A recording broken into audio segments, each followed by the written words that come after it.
Okay, you beautiful friends, welcome back to the back of the semi-truck, and it's that time. You can tell by the thumbnail, you can tell by the title. We are about to be jumping into the story of the Spider-Verse. Now, we're not talking about the movies, but the comic book story. And not just any story, but the very, very, very first story of the Spider-Verse. Now, this is going to be different than what we got from the Miles Morales movies. Granted, they took very, very heavily from, what goes on in here, but those movies are their own separate thing, and they need to continue to stay their own thing because they did a good job with the animation, they did a good job with the storytelling, they did a good job with everything over there in those movies.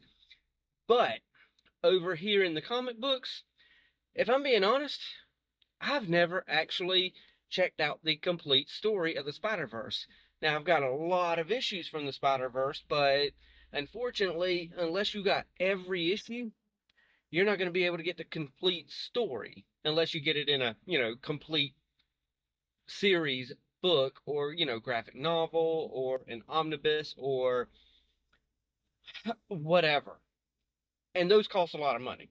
So, I'm going to do the next best thing for me. I'm going to get a video telling me exactly, what the story is. And if I am, well, I was hoping to be able to tell who did this one exactly.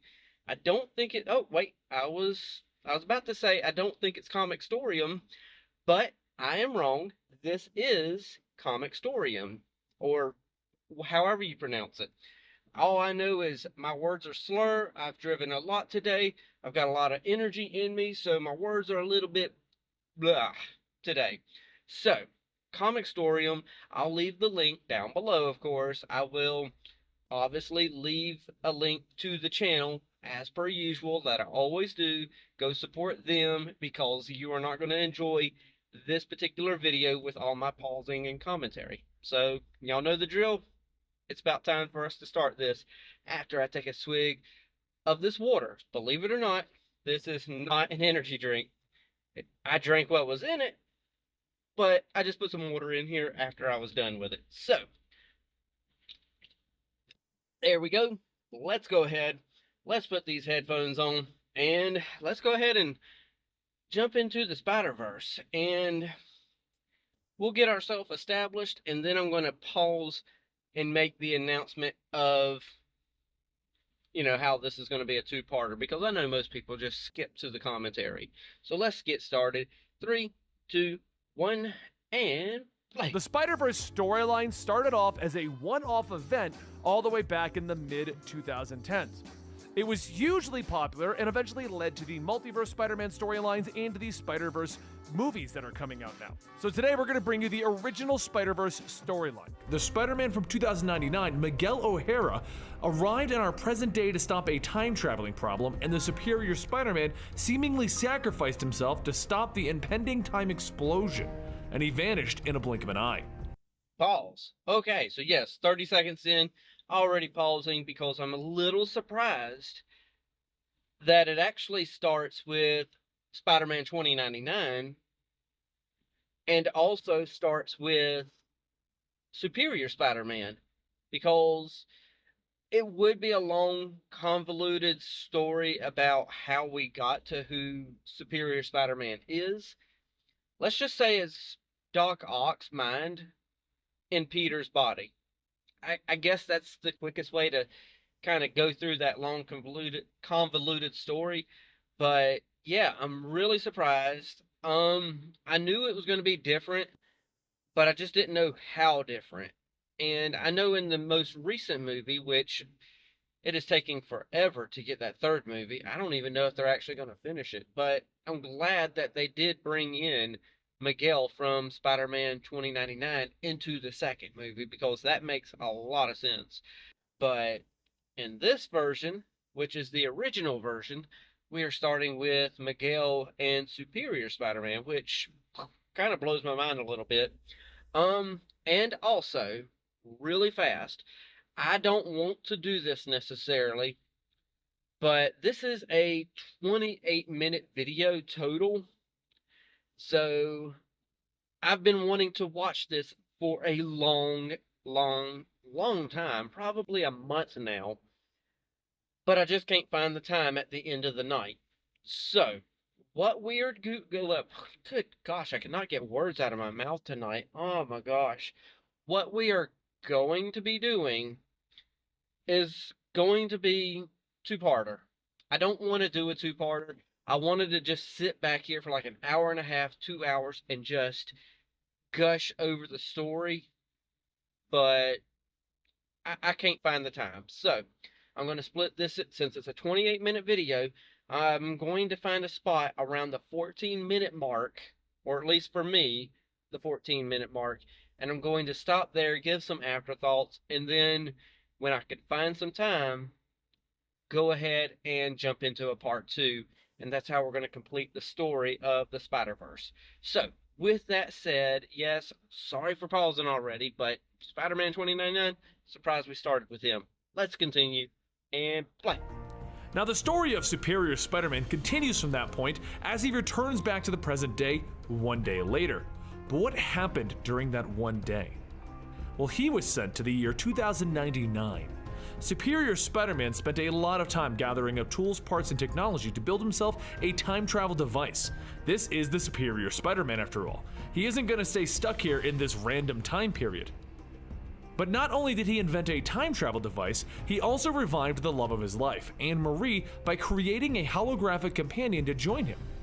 Even evil villains who take over superheroes' bodies need a little love in their lives, don't they? So, Balls. Okay, so I am familiar with Superior Spider-Man, but I'm not familiar with the story behind Superior Spider-Man.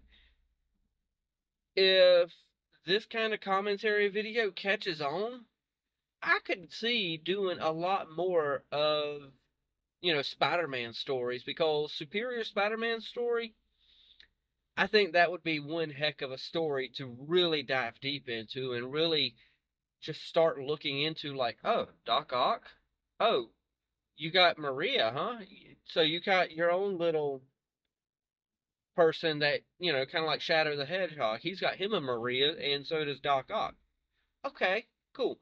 But, I'm really surprised that instead of focusing on Miguel O'Hare, we're focused on Superior Spider-Man and getting back to his time.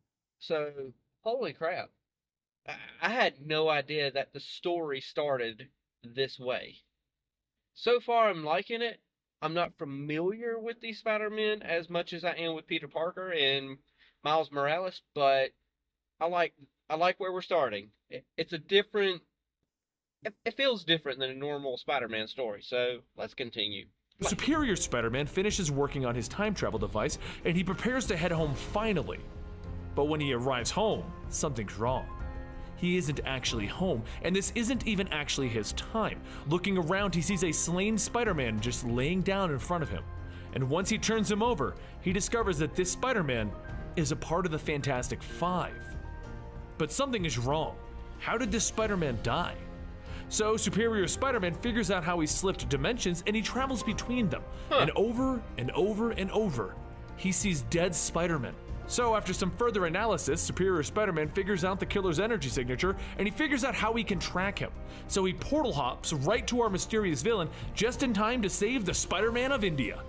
Superior Spider-Man and Spider-Man of India ride the dimensional portals back to his headquarters, where Superior Spider-Man begins building his army against this unknown threat. Pause. Okay, so we seen an Iron Spider, and obviously we had us, a Fantastic Five Spider, and now, from what I can see, we got Superior Spider here, and I see Spider-Man India right there. I could tell by the way his suit is. And then we also have Spider-Man Noir there. Not sure about the female Spider-Man. Not sure about the one in the bottom left corner. Hopefully I'm not blocking. Well, if I'm blocking anything, it's probably going to be that female Spider-Man. I'm not sure where I am in the screen. I'm thinking about moving some stuff around on the channel. And then we got a 6-armed spider. So, yeah, he's getting himself a little team here. We've got 6 so far. I'm pretty sure he's probably going to need a lot more than 6. I can't remember who the villain was. Yeah, can't remember who it was. I'm familiar with everything. I know it ain't Spot or whoever the villain was in the second SpiderVerse movie, so I know it ain't him. I don't know. Let's figure it out together. And play. Eventually, Superior Spider-Man gets enough Spider-Men together and they launch a full-scale assault against this mysterious foe. Pause. Okay, the reason why I paused on this screen was the simple fact that I want to be able to see. We've got one on the very bottom. He's labeled Assassin Spider-Man. We got Superior Spider-Man right there in the middle. We got Spider-Man Noir. We got Spider-Man India, Six-Armed Spider-Man, Spider-Girl, and Spider-Monkey. Okay, so 1, 2, 3, 4, 5, 6. Oh, I think 7 Spider-Man. Okay, well, I thought we were going to have a bigger team, but okay, cool, whatever. Sorry for pausing so quickly. I just wanted to look at this panel and really see who we have here.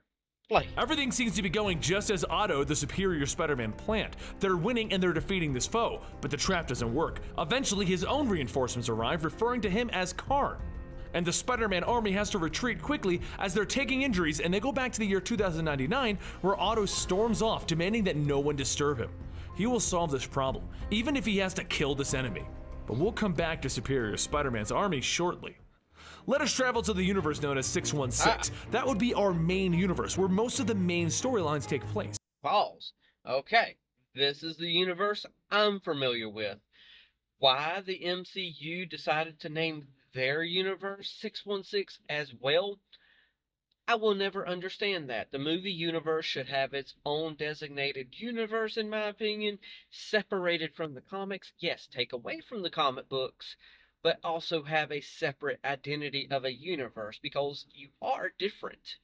So yes, this is the 616 universe that I grew up with. This is the main continuity universe. So yes, and why Marvel Comics uses 616 and 727, I don't know if 727 is a universe, but 1616, 1611, they've got number sequences, and I kind of personally hate that. But at the same time, oddly enough, now that I'm thinking about it, I kind of like it. Either way, this is the prime universe I'm familiar with. So yes, let's continue, see where we go from here, and play. Peter Parker has crashed from a long night of web slinging, only to be awoken by Silk deciding to drop by, literally. Now, listeners, we're about to meet a lot of Spider people who make up this storyline, and while we've created a series of videos to help you get caught up, I'm going to explain each one of them as we come across them. Now, this is the Spider-Man that you all know and love, and we will be referring to him as Peter Parker for the remainder of this story. The woman hanging upside down is Cindy Moon, and we discovered during the original Sin event that Cindy was bitten by the same radioactive spider as Peter, and due to this, they have a very strong sexual connection. They are starting to have a very strong relationship, but it's not quite there yet. Pause. I knew that she was bitten by the same spider, but that just came out of nowhere. I mean, just because they're bitten by the same spider, they've got this sexual connection? That literally, where'd it come from?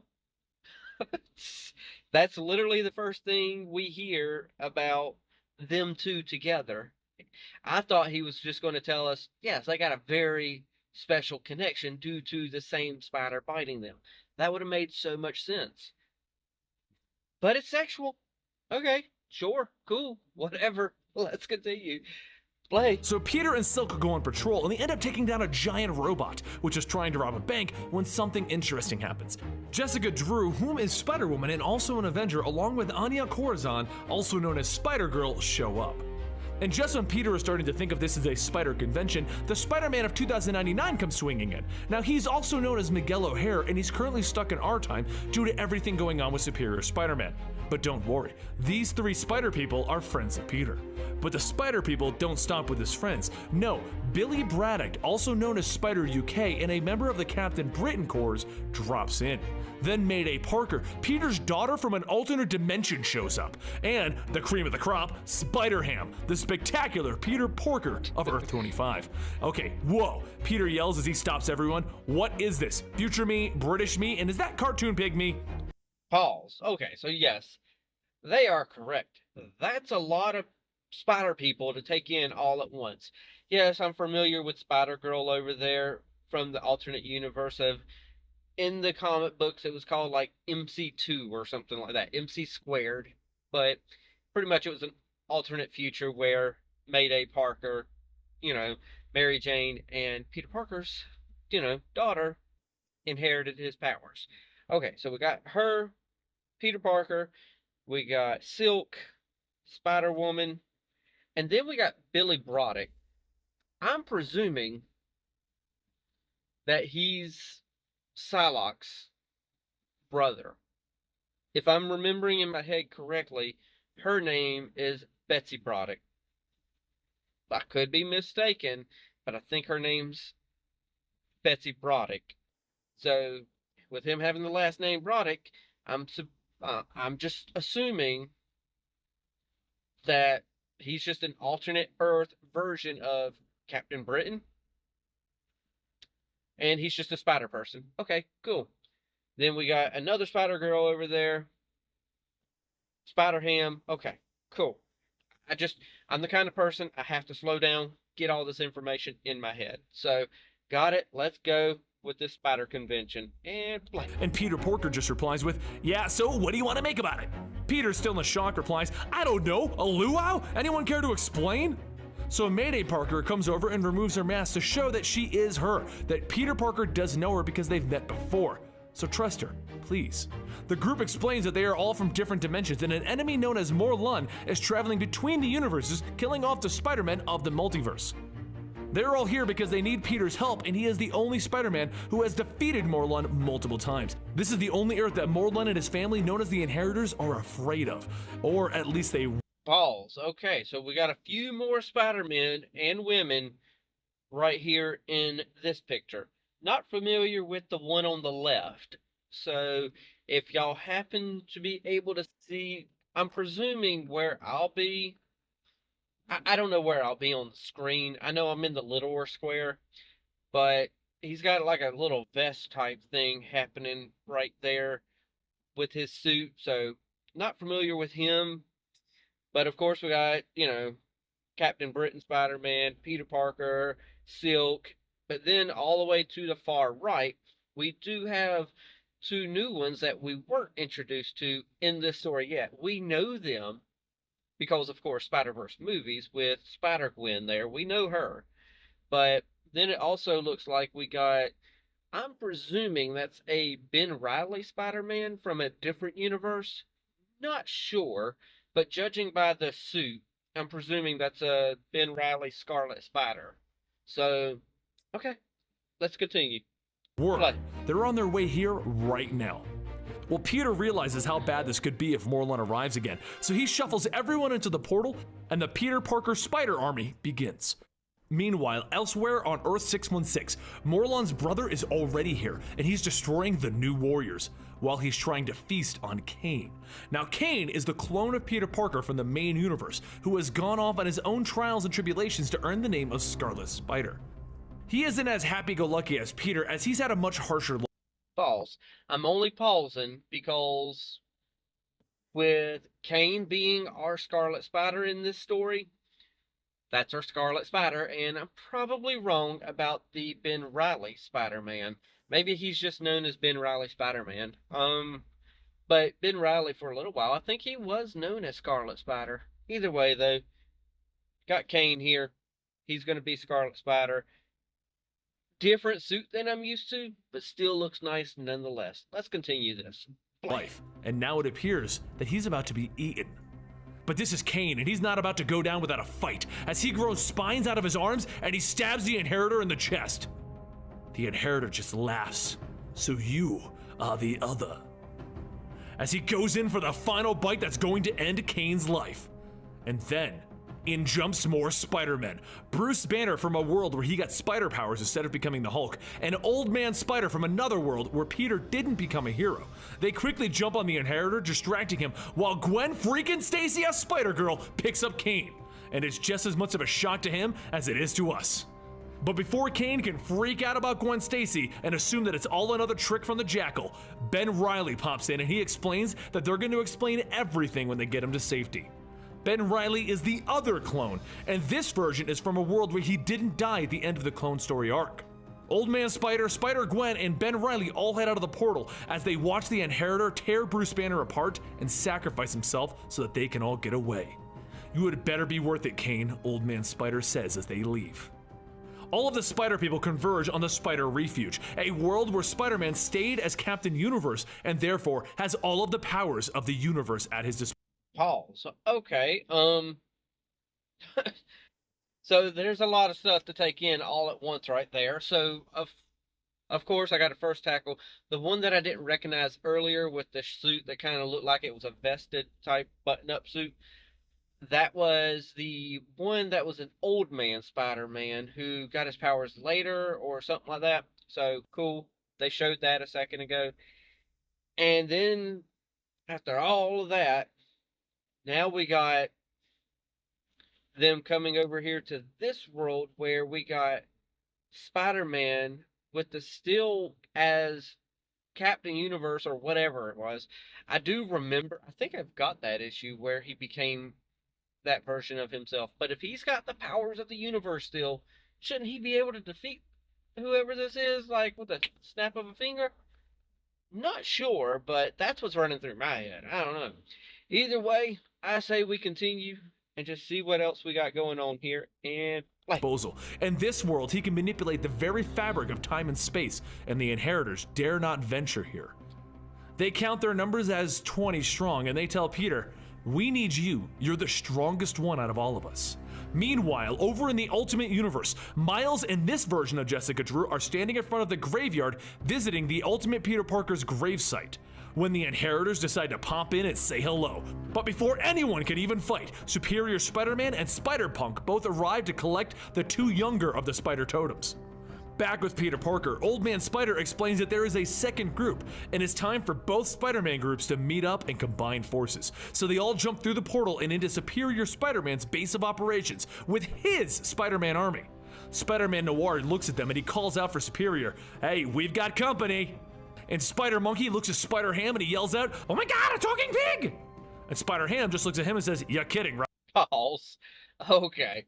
So, yes, I wanted to let it play a little longer because I wanted to pause as soon as I saw Miles in there. I was like, oh, finally we're getting introduced to Miles. I literally almost forgot all about the Ultimate Universe. So yeah. So he's over there. And he's finally part of the story. I think they said the Ultimate Universe's version of Jessica Drew was with him. So now we finally got them here. And I guess now we got our army of spider people. So we got a lot of spider people. I think I got them all in my head, but I can't be 100% sure. But of course I thought Spider-Ham was going to speak back to him saying, "Oh my gosh, a talking monkey" or something.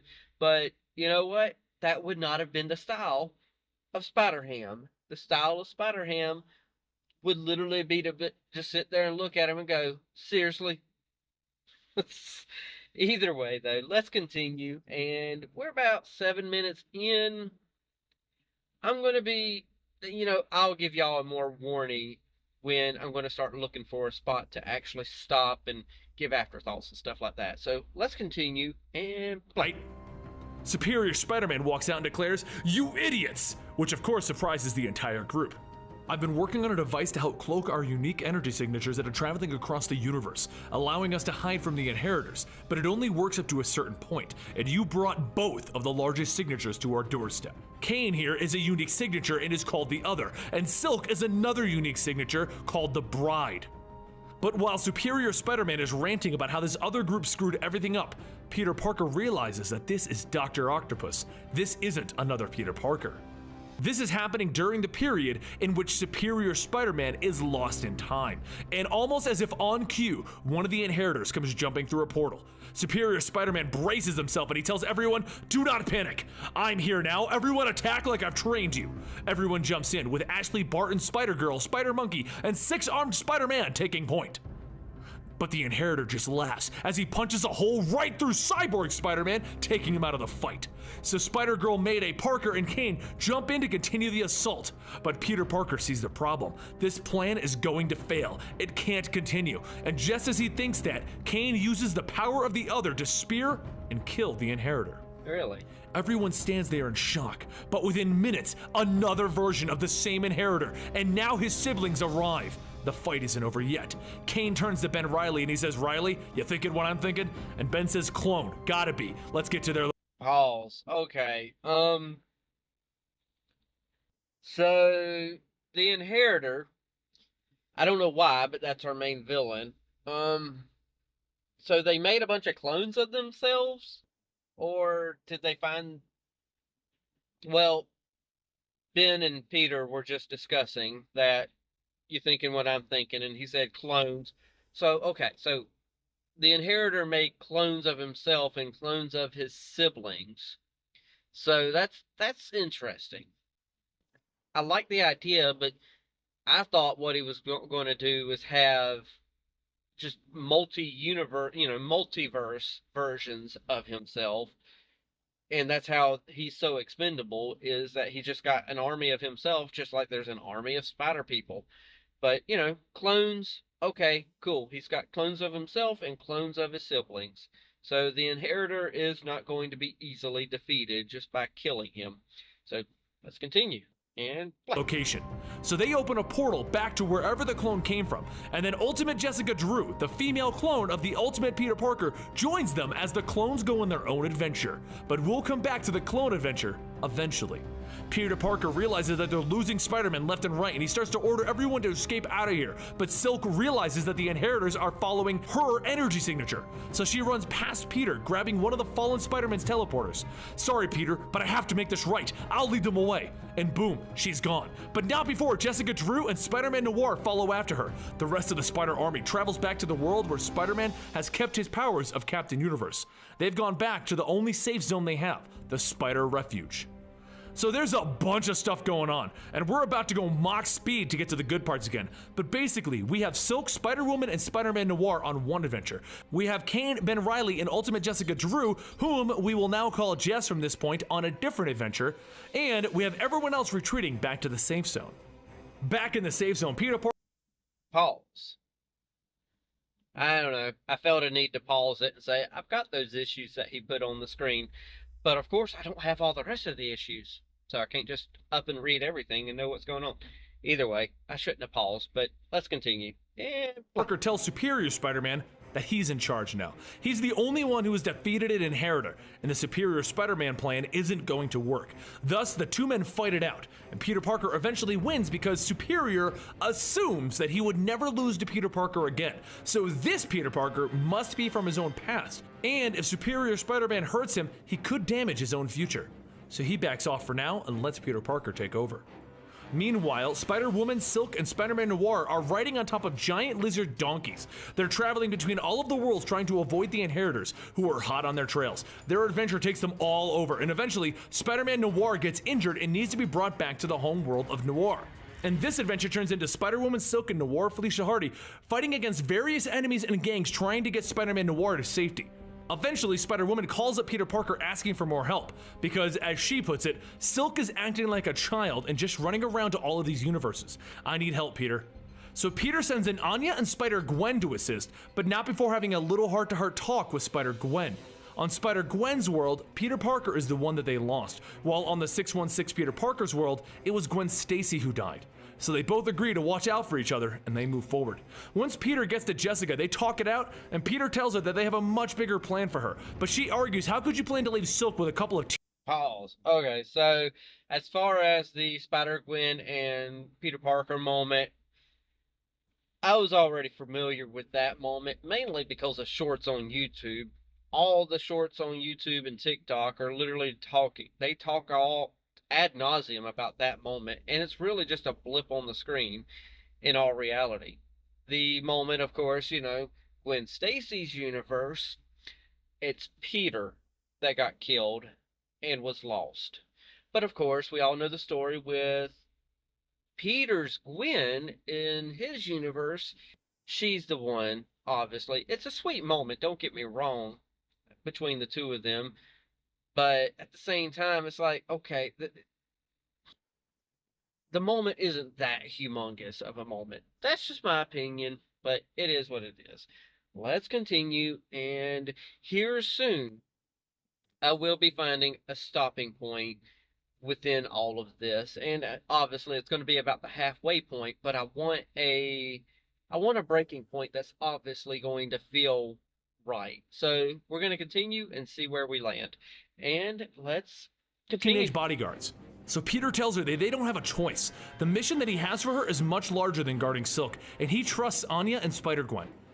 So Jessica has a heart-to-heart with both of the ladies, and she tells them to watch Silk carefully and don't let her get into trouble. They both agree, and Peter and Jessica leave the noir world, and then Anya and Spider-Gwen realize they've already lost track of Silk. Oh crap. Silk has decided to run off on her own because she overheard Peter and Jessica calling her a child, and she figures she'll show them. She'll hide all by herself.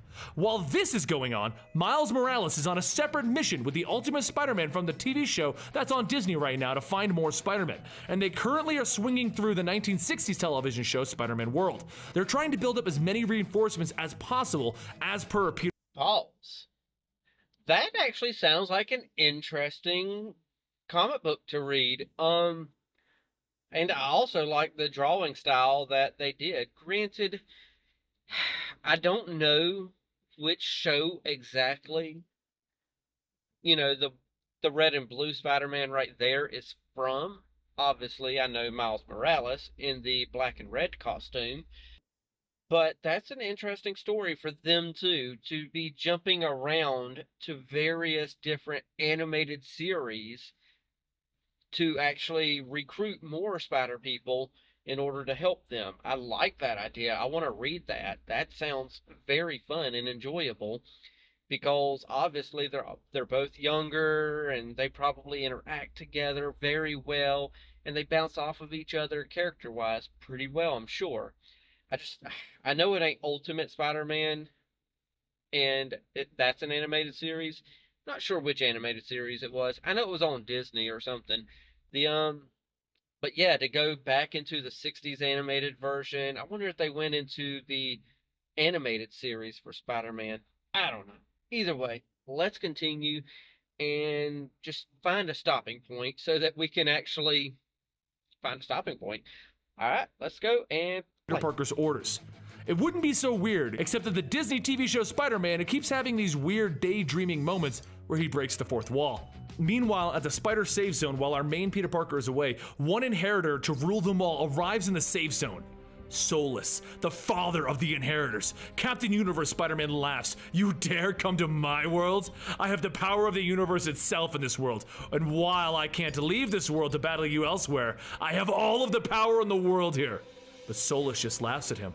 You may be all-powerful, but I have inherited the multiverse. And he slams Captain Universe Spider-Man into the ground. He then steps over and he sucks the life force of the universe right out of him. As he fades away saying, no, I had ultimate power and ultimate responsibility. Just then another inheritor walks over and knocks Mayday Parker on her butt and takes the baby that she has with her. You see, the baby that's with her is her younger brother Benji, and the only other survivor of her family. If you want to get the full story of her escape with her baby brother, make sure you check out our Mayday Parker video. Anyway, the inheritor comes over and takes the baby with Mayday screaming, no, you leave my brother alone!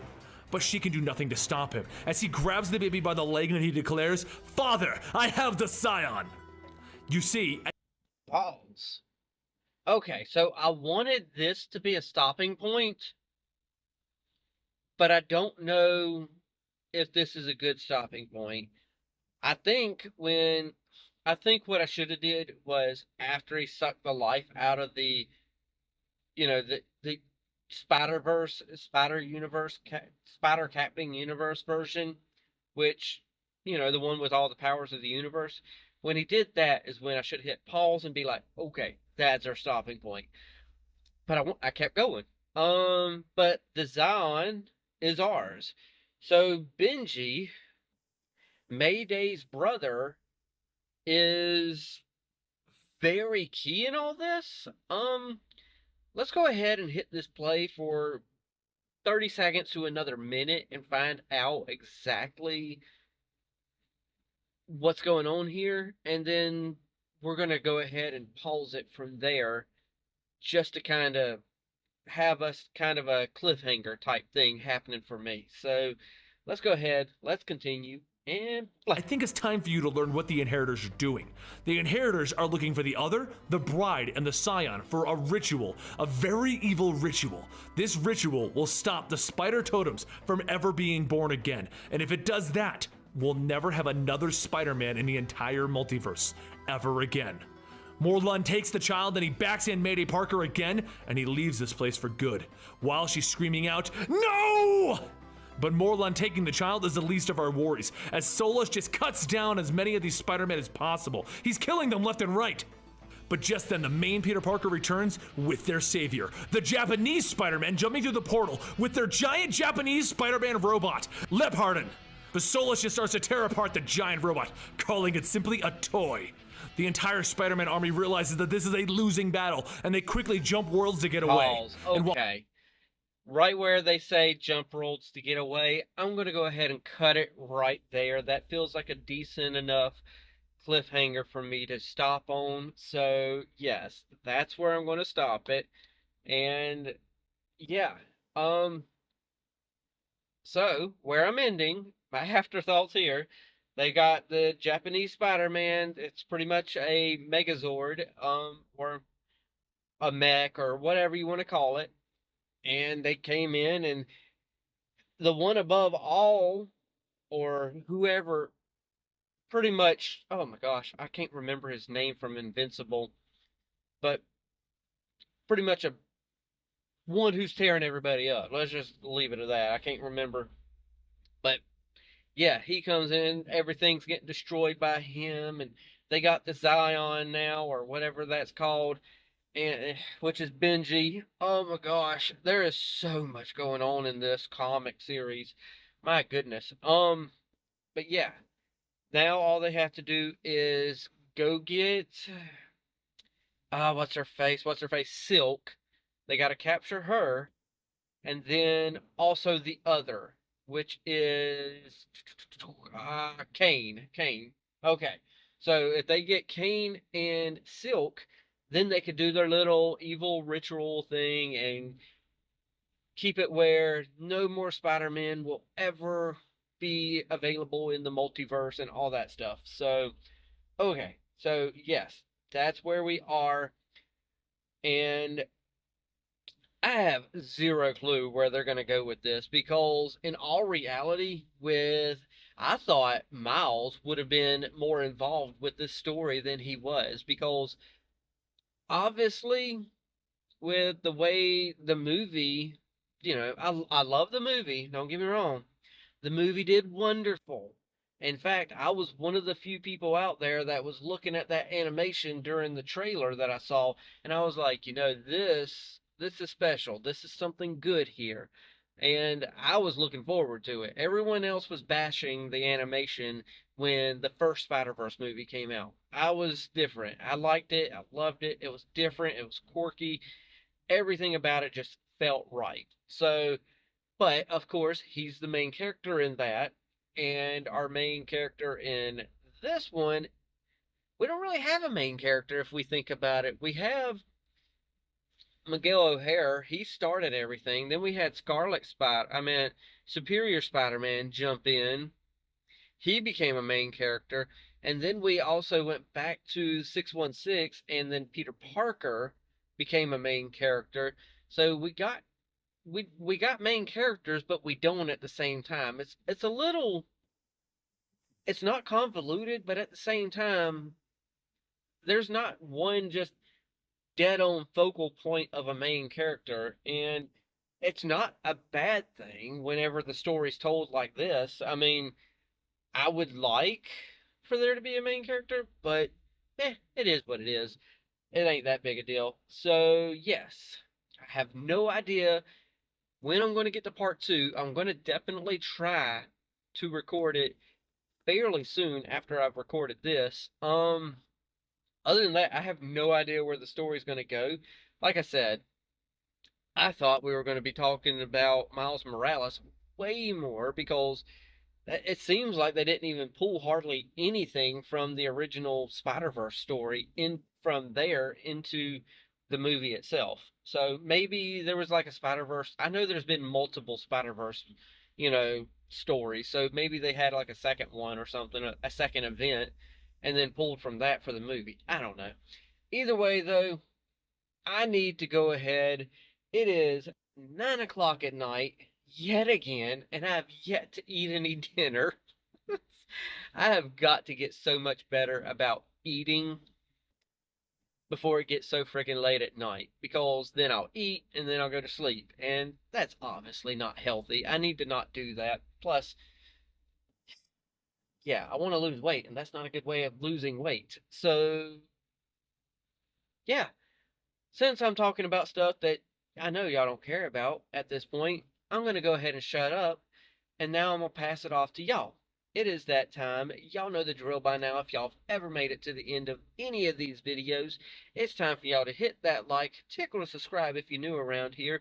Don't be texting and driving because I see y'all out there on the road while I'm driving, just sitting there playing with your phones while driving.